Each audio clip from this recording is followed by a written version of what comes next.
Hey, everybody. Welcome back to the I Play 2 podcast. I'm your host, Rob Adler. This week, former National Hockey League player Brendan Mikkelson returns to the show. After his career concluded in North America, Brendan went over to Europe and played in Austria, Germany, Sweden, and Wales. In 2019, with Adler Mannheim, he won a German league title. And along the way, Brendan played with future NHLers such as Moritz, Seider, Filip, Gustavsson, and Nils Lundqvist. Brendan, welcome back to the show. Thanks for having me. It's good to be back. Thank you for coming back. My first question is, your last year in North America, you played with the Toronto Marlies. What was that season kind of like for you, and what made you decide to go explore Europe? For me at that point, I think that summer prior to joining the Marlies, I think the answer had sort of been presented to me in a roundabout way, I guess. I had a good year in Wilkes-Barre. We had a good team. We went to the conference finals, but then just finding a contract for that season was really difficult. I didn't sign with the Marlies until into September. So after coming off a good season like that and being a big part of a good team in Wilkes-Barre, I didn't play any NHL games with Pittsburgh, but then getting a contract was difficult with some of the veteran rules in the AHL. You start to see the writing on the wall a little bit. So I think quickly into that season with the Marlies, I kind of knew that was going to be my last year in North America. Just with how that season started as well, I was sort of rotating because we had 8 or 9 veterans. You could only dress 4 or 5. So I was in and out of the lineup to start the year. So I guess just kind of think 2 years prior, I was playing games in the NHL, and then I go to a point where I'm a healthy scratch in the AHL. So it just kind of shows how quickly tables can turn on you. And that sort of spelled it out for me. So I think myself and my agent just sort of quickly pivoted and realized that try and have a good year and I guess boost the numbers a little bit. It sounds bad, but that's the reality of, I guess, some of the scouting that goes on with imports going over to Europe. And then I was able to have a solid end of the season with the Marlies. But by that time, I'd sort of made the decision, obviously, to go to Europe. And a few opportunities have been presented to me, but Luleå, Sweden made the most sense. One question before we get over to Sweden. I'm sure there are a few Leafs fans listening. What was it like to see William Nylander early in his development with that Marlies team? He came over about mid-year, really from Modo. And I think at first it was a bit of a struggle for him, as I recall. He had a little bit of a tough time getting going. And I think that partially was a function of obviously the change and coming over to North America and the smaller rink. But also our team was struggling the first section of that season. But then I think he, along with everyone else, we were able to have a really solid end of the year and actually make playoffs after being way out of it early on in the year. So his transition and getting going with things and acclimating, he was a big part of our turn as a team. And we ended up losing to Grand Rapids in the first round. But just us getting into the playoffs after the start we had, him coming in mid-season, kind of finding his way along with the rest of the team was sort of a part of that. And so seeing him sort of quickly acclimate told you a lot about him as a player and as a person to be able to acclimate that quickly and then end up being a really dominant player towards the end of the year. And obviously that's led to the career he's had. Speaking of transition, what was the transition for you like from the smaller North American rinks to the larger rinks in Sweden? I was fortunate that I was always a good skater and I could get around the ice pretty well. So that part wasn't too much of a change. It was more just the life change being in Sweden. Luckily, in Sweden, everyone speaks perfect English, even up north there. So day to day isn't too much of a change, but obviously just the whole process of getting over there. And with Sweden, the fitness levels that are expected from their players, I hadn't seen anything like that, even at the NHL level. So that is one thing that you can really hang your hat on as far as if you're Swedish development programs and Swedish hockey in general is the fitness levels they demand and they build within their clubs and organizations is exemplary. And it makes for a tough training camp and a long training camp, because that's another thing is you go over to Europe, especially Sweden, it was first week of August, basically August 1, and then the regular season doesn't start until second or third week of September. So you have a 6 or 7 week training camp, two-a-days and all that kind of stuff, which I hadn't done in years. So that part was a change for sure hockey-wise, but the big ice, all that, not too much. When you talk about the difference in fitness levels, would you mind going in a little bit more detail about that? The practice intensity, the volume of practicing, the length of it, the off-ice workouts.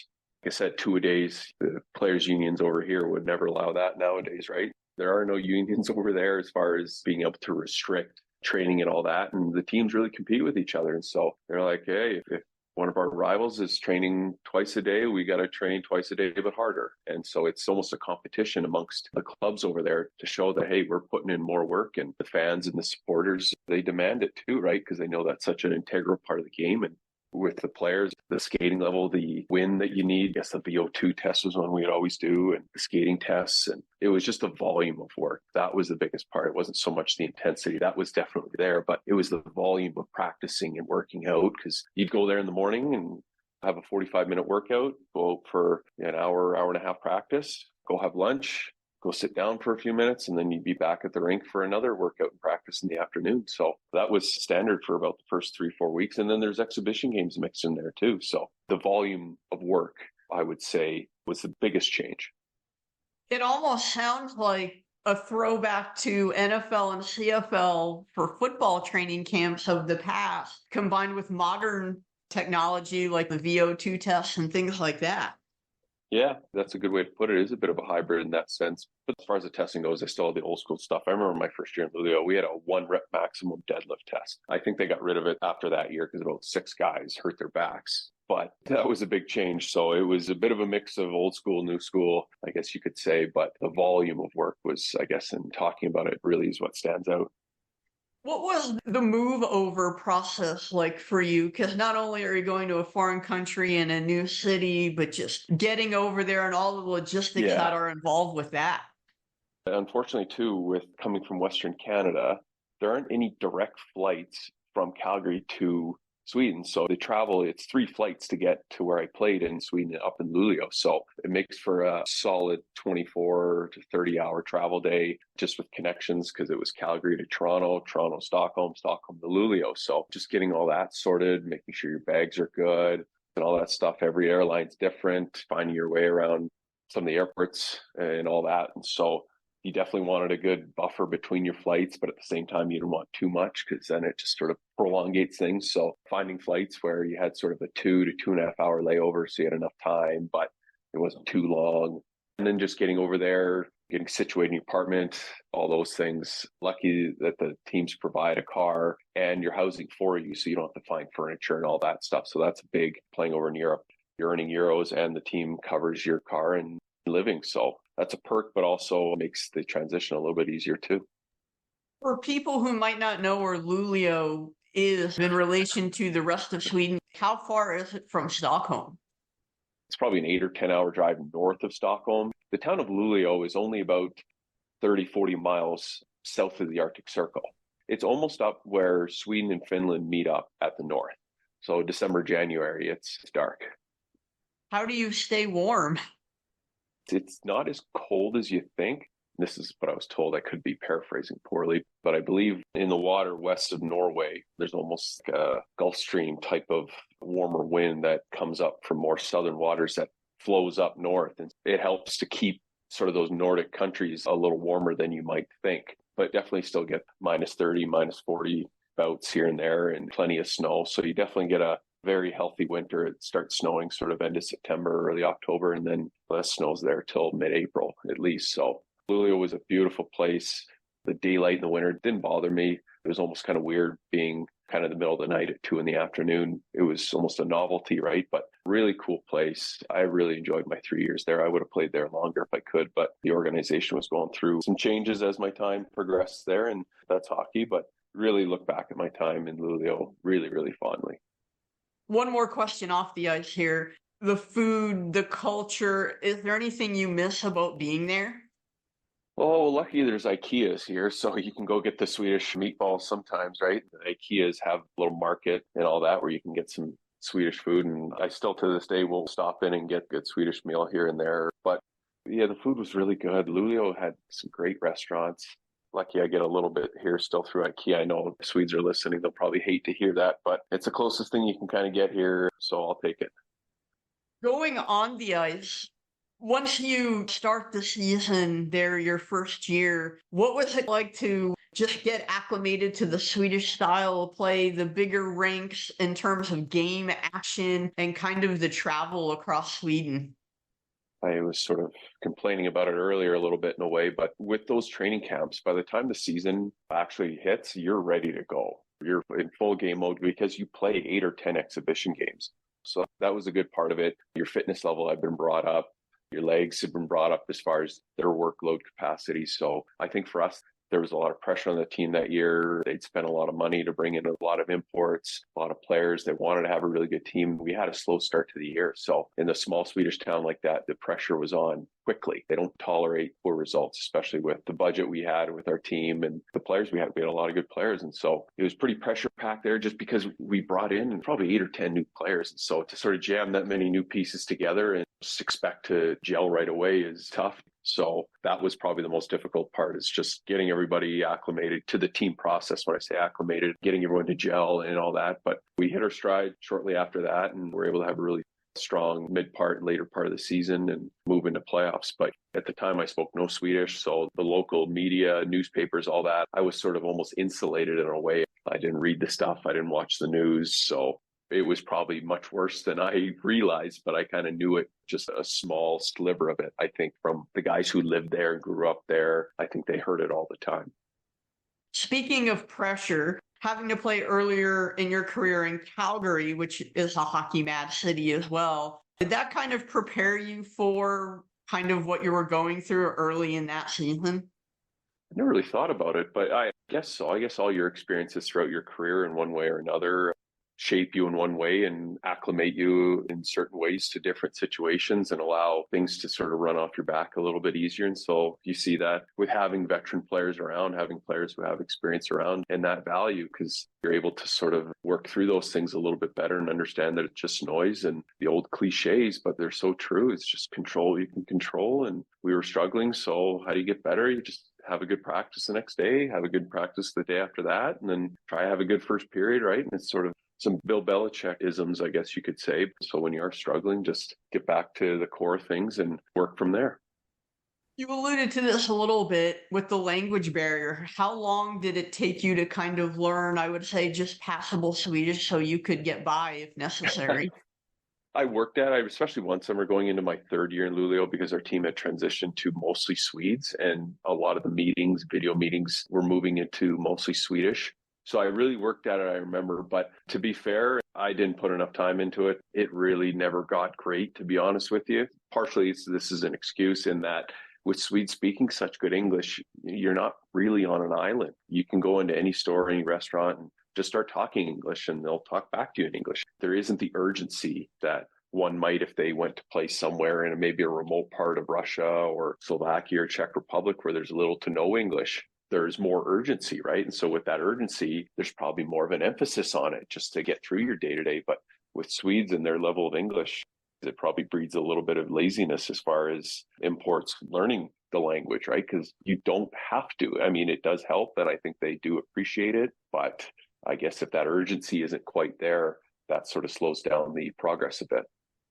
While you were there, you had teammates as well from Canada, the US, but also from like Finland, Czech Republic, Slovakia. In terms of communicating with the Finns and let's say the Czechs or the Slovaks, was there any kind of language barrier?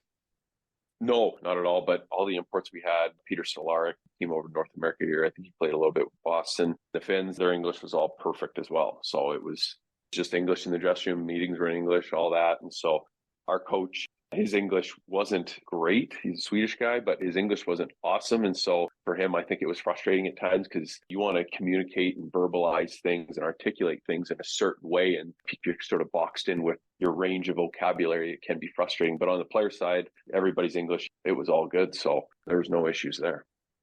While you were there, you played with future NHL goalie Filip Gustavsson. What about his game so early on could you see that he had the potential to make it in the NHL? It was sort of the staples. And so at that age, you just look for some of those intangibles. So he was a big, rangy kid. He had a calmness to him. His demeanor was very relaxed. Goalies that I played with and friends with, they describe the goaltending position as mental warfare. So, and I can only imagine. He always had a calm demeanor to him. He had the size, the athleticism. So then for him, it was just getting more experience and developing his game. What's the relationship like between goaltenders and defensemen? Because you guys have to work in tandem to keep the puck out of the net. I think just getting certain calls on dump-ins, getting the calls down so that you sort of have a uniform messaging so that you can remove as much thinking from the game as possible. I know that might sound a little weird, but if you're out there and you're thinking, it's going to slow down decision-making, and thus it's probably going to lead to more turnovers, more bad stuff. So I remember as far as getting in lanes, as far as trying to block shots, some goalies like you to cover the short side. Some guys want you to cover the weak side. So whatever it is, it doesn't matter. Just as long as you're sort of in sync on some of those finer details, just getting those straight in practice. And then obviously you're going to have screw ups in games, but just limiting those as much as possible and limiting the thinking as much as possible too, because then things just happen more seamlessly and they happen faster. And speed is sort of the name of the game. And not just with actual skating speed, but decision making, I think, is a big part of it. And so the less thinking, the more you're in tune with each other, the faster things happen out there.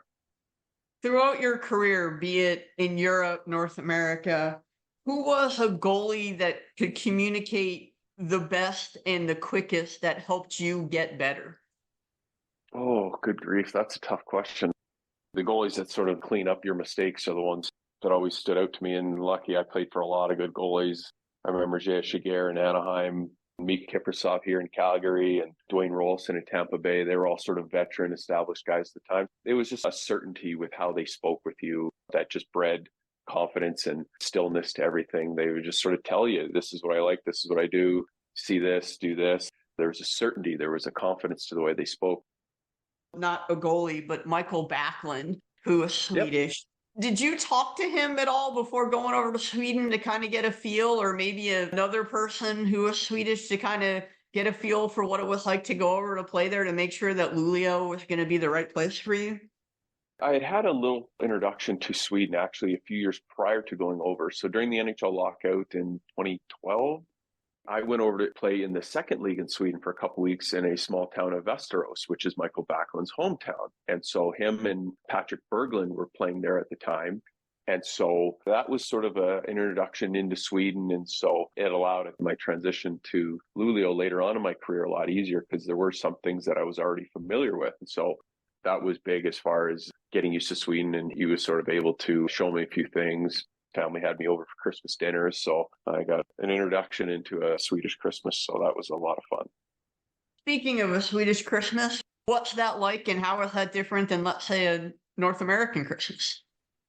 It's similar in a lot of ways. You get the Christmas markets and everything is lit up, and with Swedish cities, they often have a main pedestrian-only street in all the towns. There's no cars, it's just foot traffic, and so those streets are just packed, different shops and restaurants, the lights and all that thing. So I would just say it's just sort of more concentrated as far as the festivities go, because they have those pedestrian streets where it really fosters a good environment to have those market setups and all that. So it kind of brings everyone together. And so that part is pretty cool. But overall, I think Christmas is a great season for lots of places around the world, including here in North America.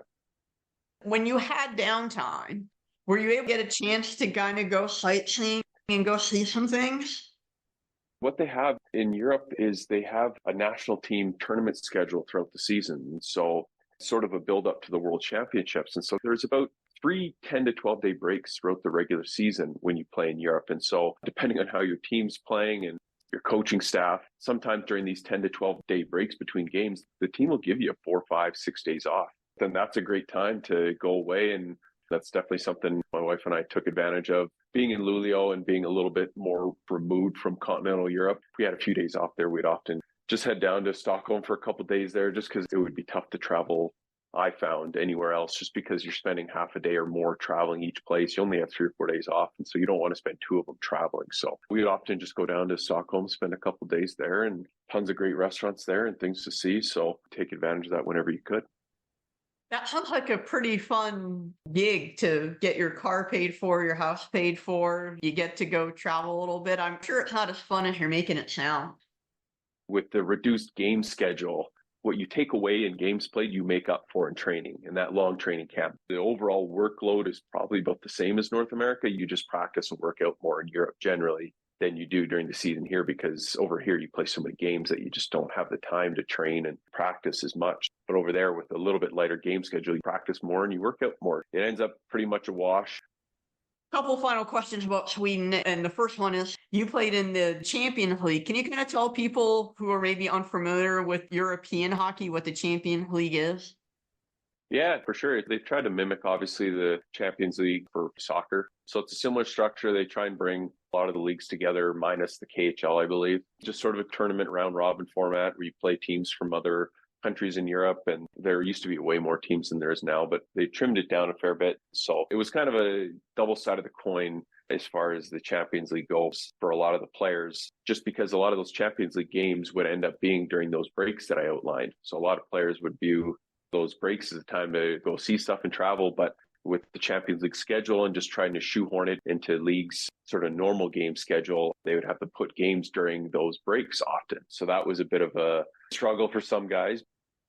When you play one of the teams that maybe is from not a league that might be as physical as from another, how do you make that adjustment? Well, you don't want to play down to their level. So if it's a team that maybe is in a little bit lower league and isn't playing at the same level as you press on it, right? Because you want to win, you want to do well. So that's just the reality of hockey. But it does open your eyes to view that some of the supposed lower leagues in Europe, there isn't as big a drop off as you think. And so there's some guys get a little bit of a complex about which leagues they want to play in and the level of the players in them. But it's not as different as you think. Salaries will vary, obviously, and that's a big part of that. But there's really good players in all the leagues in Europe. Since I never remember which league is which here, and that's on me. Do they have fighting in Sweden? No. They do not like that one bit. They're very, very hard on the physical play now. There's a blanket in the IHF. There's a blanketed head rule. So even if you deliver a clean check, principal point of impact is the chest or shoulder. If you hit the head at all, 5 in a game and you're gone. So they've really made a point of trying to limit the head injuries, and they feel that that's the way to do it. And there's a lot of people that take issue with that and have some different thinkings about how to best go about it. But I think they have had a reduction in head injuries and have had improvement in that sense. So definitely no fighting, though. Fighting would be a hard no in Sweden. But Austria, I think you might get 4 in a 10. So you end up spending 14 minutes in the box. Germany, I think it's just North American rules. So it's league to league. With the lack of fighting and to some extent physicality, did that end up creating a higher chance of players taking like a cheap shot with a slash to the leg or something like that, knowing that there wasn't going to be a rebuttal? Yeah, 100%. There's a lot more scrums and face washes and guys hanging around, and just an embellishment too, because they know that there is such an emphasis on protecting and limiting these head injuries that they make sure everyone knows if something even remotely happens. And so I think it leads to a little bit more embellishment, leads to some of the crap you see, I guess, for lack of a better term. And that's not to talk negatively directly about Swedish hockey. There's just trade-offs to things. And with some of the crackdown they have, if you get a few more scrums, but you limit head injuries overall, then they might view that as a win, right? And so you just have to sort of weigh the trade-offs, and they're in the best position to know their league. So I'd leave it at that to be politically correct. I would think that this is true of most players. Was there a player or team that you played against that when you left Sweden, you're like, I'm glad I don't have to see them again?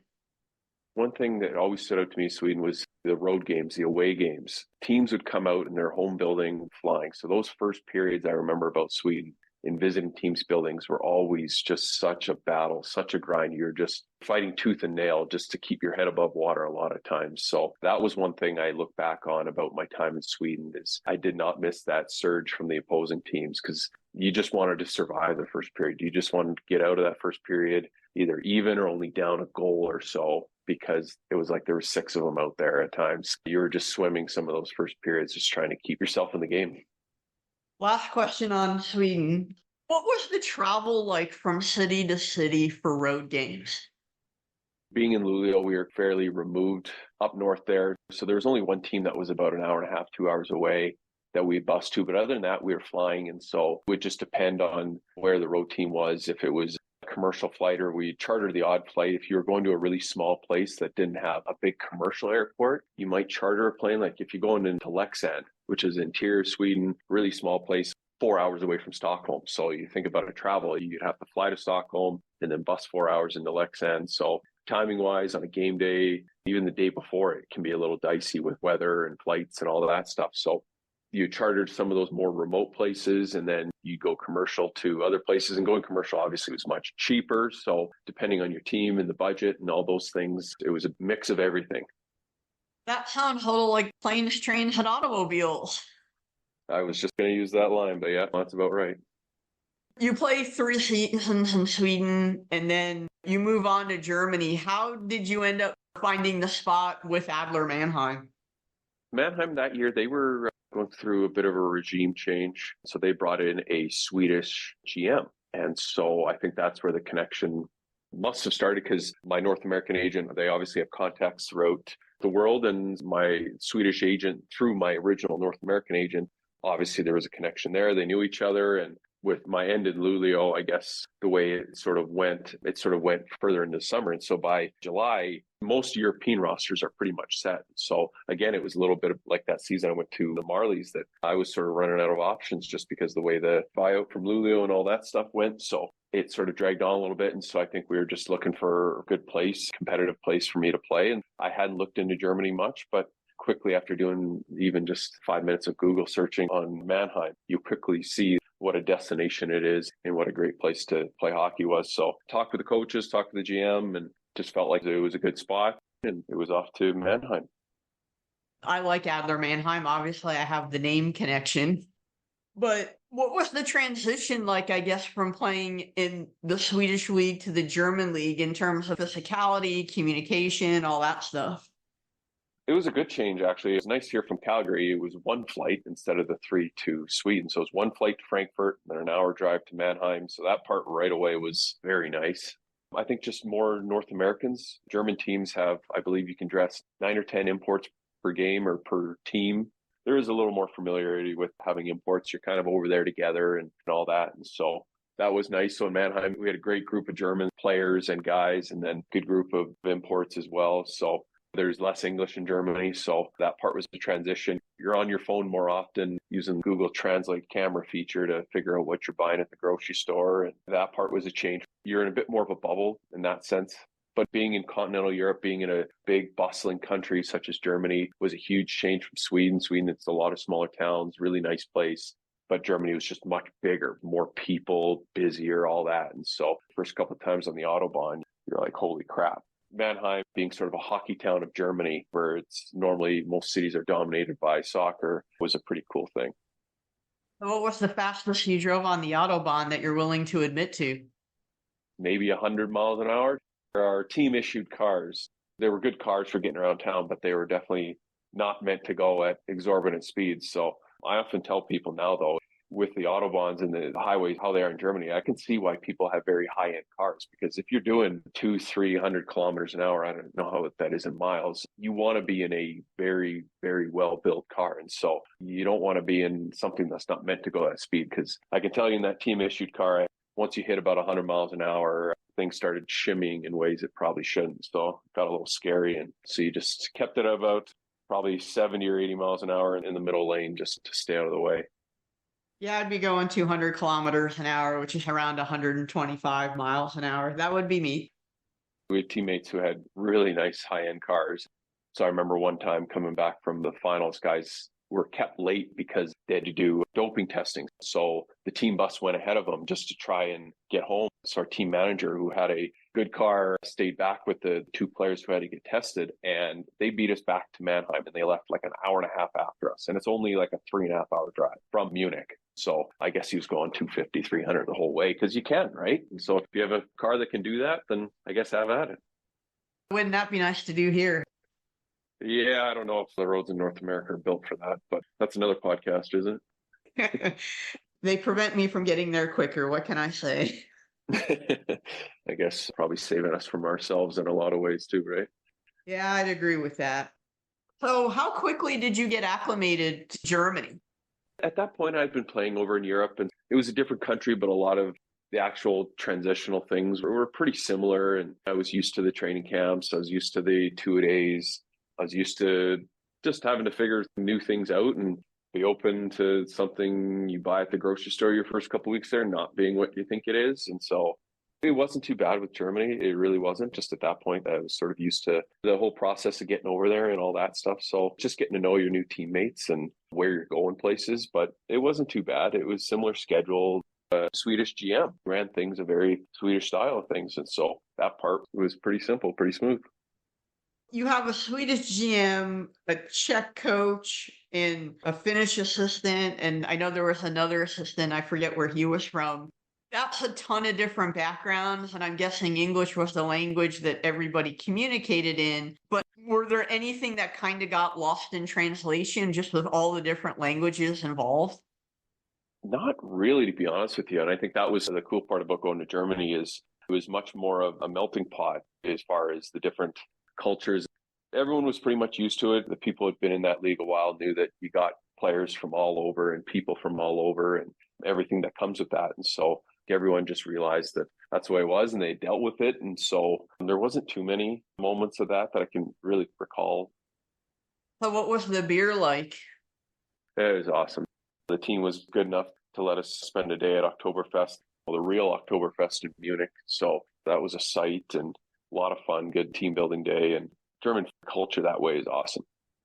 Going to the team on the ice here, you guys won a league title that year. Kind of take me through the season and then into the playoffs and kind of the ride along the way to win over Munich.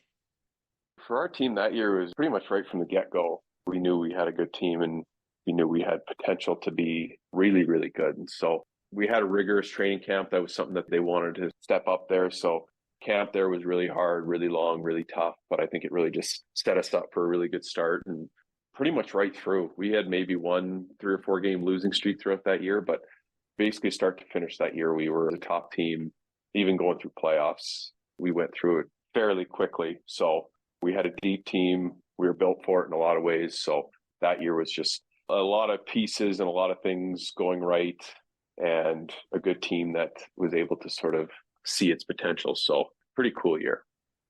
What was the championship celebration like? It was awesome. In Mannheim, it's an NHL caliber fan base there, if not better, I would say, just as far as their passion for the team, their supporters, the attendance at games. I remember looking over during an exhibition game. It was a Tuesday night in the middle of August, and there was still 10 or 11,000 people in the building, and it was a great building, the SAP Arena there. I turned to one of the guys and said, this is like playing in the NHL again.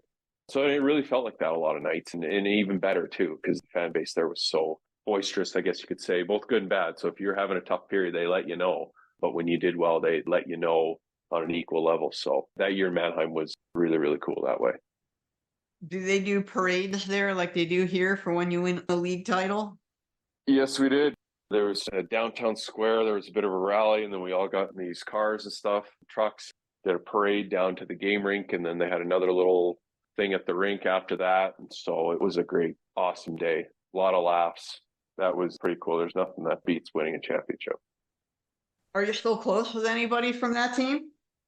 Oh, yeah. I keep up with lots of those guys. Maybe not as often as you like, but touch base with them here and there. And we were lucky enough the next year to go back and have our banner raised in the rink. And I know Mannheim has brought past championship teams back at certain points for a little reunion. So I guess a 10-year reunion is about 4 years away. Not that I'm counting down, but something like that, I would be there in a heartbeat. Just because you'll go through something like that with a group of guys and you're connected forever. Fellow defenseman, and he was like 16 or 17, Moritz Seider, who now plays for the Red Wings. Did you get a chance to play alongside him at all during the year?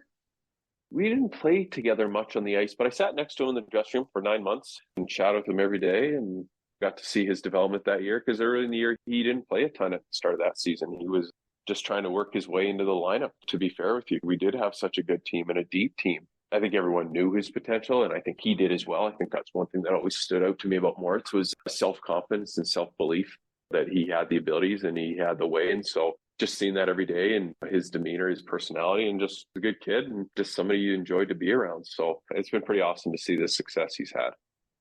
How come your stay in Mannheim only lasted 1 year? Hockey-wise, it wasn't the best fit for me. Pavel Gross, our coach, sort of had a different type of player in mind for where I was in the lineup. And so I think it was just more of a hockey fit. And with your import spots, you have to use them very wisely, right? You have to really be selective about them. So I think they're able to find a solid German guy who they felt could fill my role. I don't know if they felt they was quite the same level of a player, but have to make decisions like that and trade-offs. And so I understood that dynamic, but it was very, very disappointing. I would have stayed there much longer, but that's hockey, right? You end up going to Austria and playing with fellow Mannheim teammate Chad Kolarik in Salzburg. How did you end up, I guess, getting to the Austrian league?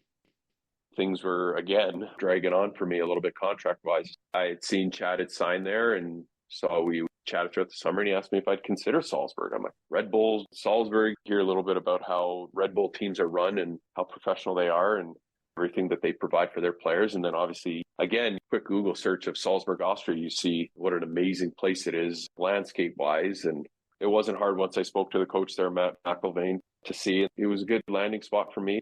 The season didn't work out, obviously, the way I wanted, but Salzburg was not too bad a place to land after being in a place like Mannheim.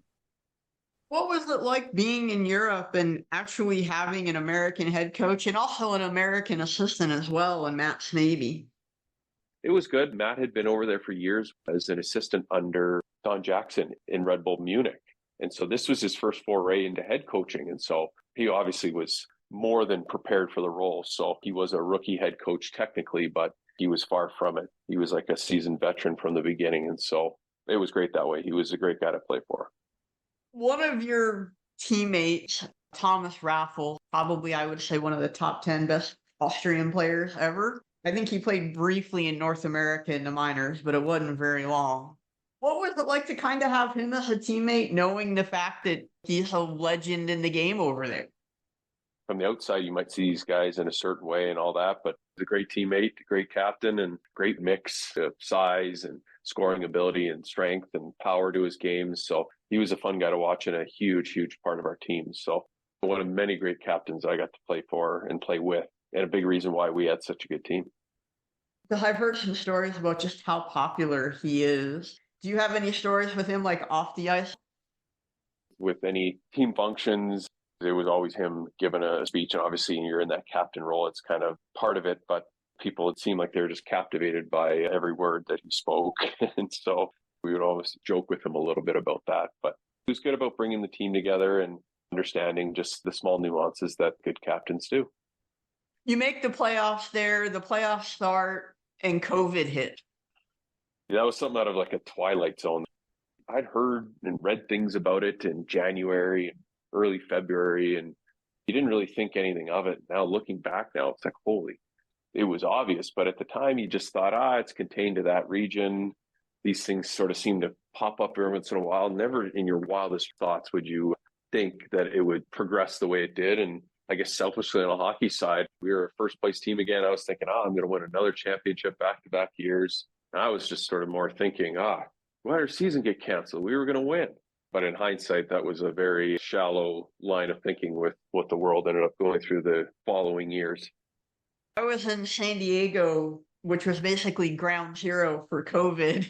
And I got back to town, and the next day, the world shut down. They shut down our season. And so I was thinking, okay, maybe this spreads to Europe, but I'll go home and things will be fine. And my wife was visiting family down in South Carolina. And so I'm like, it's still cold up here. Like, why don't I catch a flight? I'll meet you down there.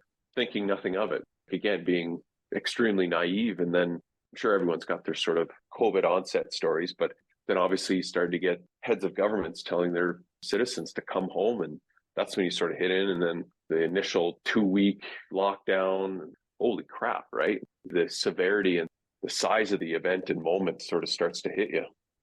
How did you make it, I guess, back home? My travel home was actually fairly normal. I don't remember anything specifically standing out about it. Airports weren't too chaotic. It was a short flight from Salzburg to Frankfurt and then Frankfurt right to Calgary here. So I guess at that point, the onset really hadn't kicked in yet. So maybe I jumped the line a little bit in a sense, but it wasn't as sort of chaotic as I was expecting. Once the lockdown fully happened, and it was a little bit longer in Canada than it was in certain parts of the States, how are you able to keep training and stay fit so once the world did open up, you could go play? lucky we had some equipment at home, so I was able to improvise some workouts and stay relatively fit that way. But that summer I was just trying to sort of maintain some level of fitness and not necessarily move the needle forward, and did the best I could. After COVID somewhat calms down, you end up going back to Sweden. Was it nice to kind of get back in the somewhat familiar digs, just knowing the fact that you had been to Sweden twice before?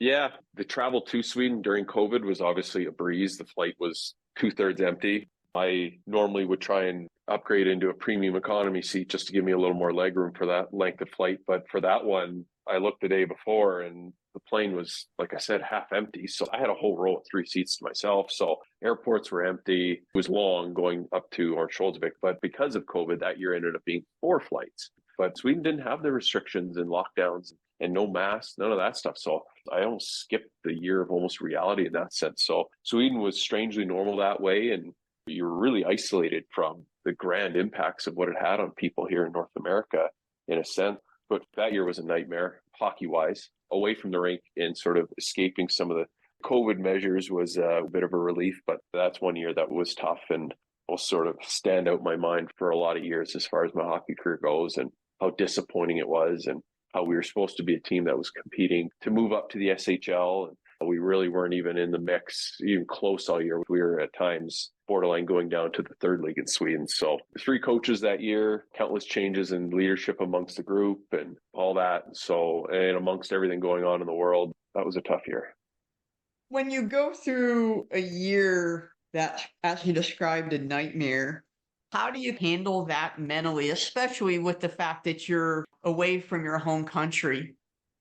You don't handle it, you just try and manage it a little bit. I guess it would be a better way for me to sort of explain it. It was so disappointing, and just try and keep your head above water with the team and trying to figure things out. You try everything. I know our various coaches and management, they turned over pretty much half the lineup throughout the year, if not more. We just could not find a solution that year. We managed to stay up in the 2nd league there, which I guess in hindsight is a win, right? As many things went wrong that year. And I was the captain of the team at the start of the year, so I have to wear a lot of that blame and take that and understand that I was part of the problem there, and that's tough to take. And so the team last year moved up to the top league in the SHL. So I guess maybe that's the silver lining of that season, is that we managed to stay up in the 2nd league, which allowed the team and the organization to really refocus and regroup and rebuild in a better way. And much as I say that year was a nightmare, I guess we'll call it a successful nightmare.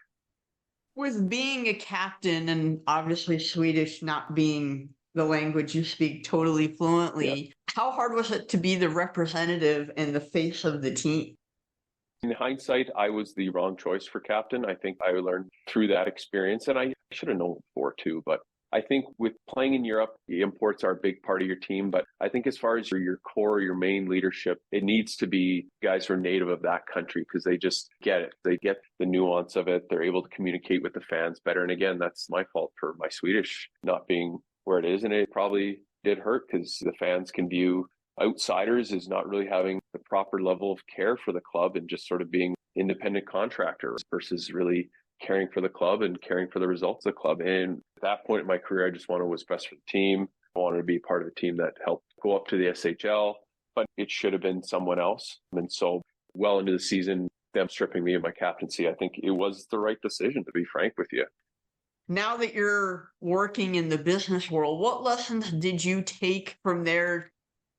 Through moments and tough seasons and all that, it helps build a resolve. So I think there's a thicker skin that comes along with that. So it helps you get bulletproof in a sense as far as things bothering you. And I think it helps realize that certain things at certain times might not be a right fit, and that's okay. It's not a personal shot. It's not saying you're terrible in any way. It's just you look for the right fit. And so I think that was one thing that you take out of that year, is understanding that sometimes things aren't a good fit. And so you cut your losses and you move on and just try and find the proper connections and proper people for certain slots and roles, and understand that it's not always going to be perfect.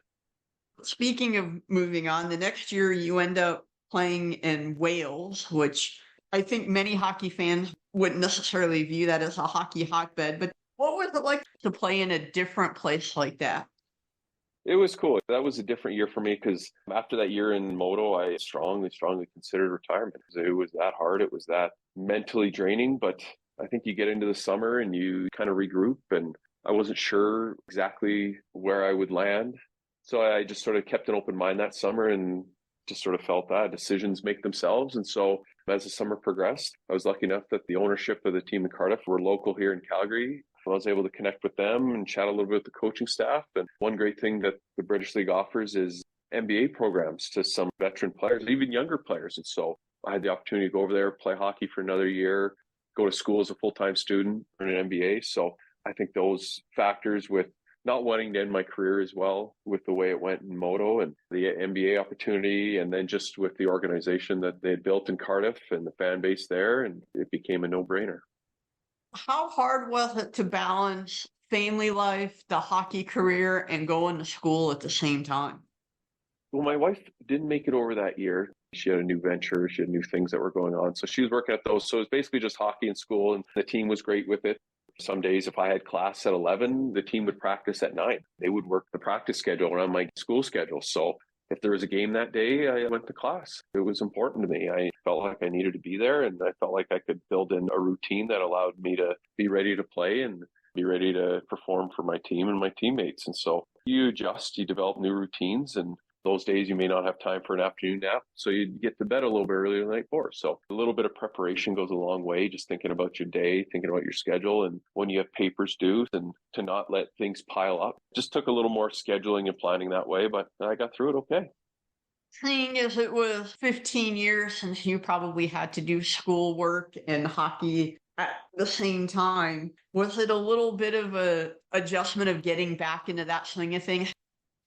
Actually, I had been doing my undergrad on my own through an online university here in Calgary. So I've been taking college courses for years, different accreditations I've been working towards. So I guess the biggest difference was actually going to class. I'd never actually gone to class for my post-secondary stuff. I'd just done it all online, and you book your exams with different proctoring services. So I'd never actually been in a classroom in university. So that was the biggest change for me. It was really cool too, because it was mostly an international school. So most of my classmates were from India or Nigeria. So you get to meet all these students from massively different backgrounds and to get to know some of them on a personal level, right? I was a student as much as I was a hockey player that year. So it was a lot of fun.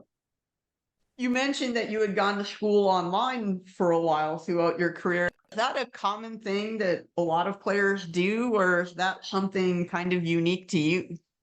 I think more players than you think do kind of stuff like that on their own, whether it's college courses or just any kind of other additional skill set through different avenues players embark on. I would say less so with National Hockey League guys, just because the money that's being made, but I think it's more of an emphasis and there's a little more urgency there for maybe guys playing in Europe or minor leagues, just because you know you're going to have to go out and have a career after hockey. You know, you're probably not going to have the resources to full on retire when hockey's done. And depending on your age, what are you going to do with the rest of your life, right? You have to have a purpose, a reason to get out of bed every morning. So whether you go work a 9 to 5 or something, there has to be some planning for everyone, no matter what their income is, as far as what they're going to do once their hockey career is done.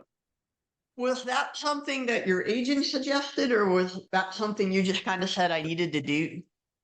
Both my parents are educated, so from a young age, we realized that it was important that you needed to do well in school. And so that had sort of been instilled in me from a young age. And I knew that was an avenue that you couldn't neglect. So I think that's where it started. And then as your career progresses and see your bank account and see where things are at as far as your earning potential, you have to be honest with yourself, and you want to put yourself in a position where you have options once you're done playing and choose from a variety of different interests and things that might interest you. So I think you just try and be honest with yourself and just try and give yourself the greatest flexibility once you're done to find something that you enjoy doing. I know that you're back in Calgary, but what are you doing now? I work at Acumen Capital Partners here in Calgary.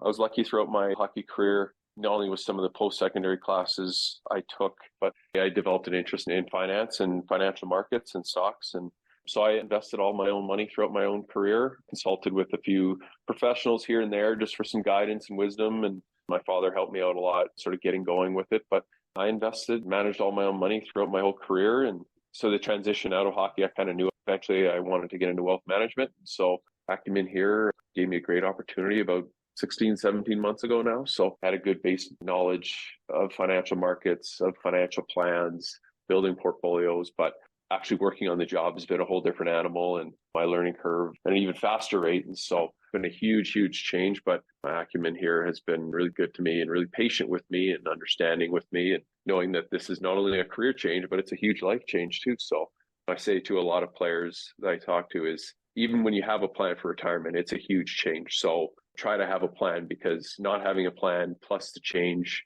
it can be an awful lot, because it's hard at times, right? Because it is so, so different. But lucky I packed a parachute, so to speak. And so that sort of cushions the change. And so I'm really, really fortunate that way. How did hockey communication in terms of talking with teammates or coaches help you in terms of dealing with clients on a day-to-day basis? That's a great question. I would just say through hockey, all the different sort of fan and sponsor events you do, and just having to perform under pressure in front of a lot of people, I think it really prepares you for those moments and being comfortable in those uncomfortable positions potentially. So I think that's sort of one of the biggest things I've taken out of it, and just understanding that things take time, that you're not going to be a master at things right away. I joke with people. I started playing hockey when I was 3-4 years old, and I didn't make $1 till I was in my 20s. And so things take time. You have to be patient with things. You have to be patient with yourself and understand that it's not one or two things that helps with the transition and helps you sort of learn the new path and career. It's a lot of small efforts over a long period of time. And so that's what I try to do here, is just take that mentality that you just have to consistently work at it, that it takes time. And so I think that's where hockey comes in massively, is both on the communication front as far as prospecting and networking and onboarding new people and consulting and all that with colleagues. So the term on my resume was transferable skills. And the longer I've been here and worked at this, you see where they are, but then you also see where you are lacking. So having a humble nature as well is something that you take from hockey. So everything translates. It's just how you apply it in that transition. Throughout your hockey career, you were in different roles, from extra defenseman to a captain of a team. How did understanding your role at each spot help you to understand your new role in your current position? At so many different positions and levels, I think you see what makes people successful and what makes people maybe not get to where they're going. So you really get a blueprint as far as what it takes to be successful at anything. So that's one of the bigger things. With your workday now, is it typical banker's hours, and forgive the cliche, of 9 to 5? Oh, no. Living out here in Calgary, financial markets open at 7:30 a.m. So your hours are sort of pushed forward a little bit. And so I'm usually at my desk a little after 6. And then whenever I get out of here, I get out of here. And so I'm lucky that I'm a son of a Manitoba farmer. So I can get up at 4:30 and be okay. The hockey player schedule is very different, where your day could end at 11:30, 12 o'clock at night, pending whatever kind of media, post game, all that kind of stuff. And that's to say nothing of if you're on the road, you're going to the airport and getting to another city at 2, 3 o'clock in the morning. How did you adjust your body clock to your current schedule? I think you just try and get to bed a little bit earlier. You realize sleep is one of the most important things you can do for your overall health. But I've always sort of been a bit of an early riser, so getting up at 4:35 is not too much of a problem. I think for others it might be a little tougher, but I don't have kids yet either, so parents would probably be yelling at me right now about how much sleep I get. So you don't want to complain too much, right? Since you're back in Calgary and the Flames have traded a bunch of defensemen, any chance you might put on the skates again? Oh, good grief. No, I threw my gear in the wood chipper. I played enough hockey, so even if they called me, I would answer, but politely decline. My body could not do that anymore. And I can tell you, going to games now, when I walk into that arena bowl, all I can think about is how happy I am. I just get to sit here and watch now. I don't have to worry about playing. One last question here before I let you go. If you could sum up your hockey career in, say, 2 sentences in terms of not just your playing career, but what hockey gave you, what would they be? Wow. I would call my hockey career a successful failure. I think for me to play as long as I did, I played 15 years professionally. Everything I have, both financially and career-wise, is a result of the game of hockey. So from that aspect, it is a overwhelming success. As far as my career, especially here in the NHL, just couldn't quite get over the hump. Failure is probably too strong of a word to use in that regard. I guess successful failure kind of just rolls off the tongue, but I never really got to where I think or I had the potential in me to get, and can sort of nitpick and look back and wonder what if or this or that or if this was different. But I would say that's probably the best way to describe it, is just overwhelmingly positive from so many fronts for sure. So lucky, so fortunate, but didn't quite get to where I think I could have. So that part is disappointing and is what it is. You live with it and try and take those lessons onto this career, and things that you might have done differently with your mentality and all that. You try and learn from that and maybe don't make the same mistake. So that's longer than 2 sentences. Sorry, but I'd say that's probably the best way to describe it. Is it really a failure if you get to live your dream? That is not lost on me. But I guess speaking for me individually, I don't think I achieved my full potential as a player. And so that's why I would throw in that caveat a little bit.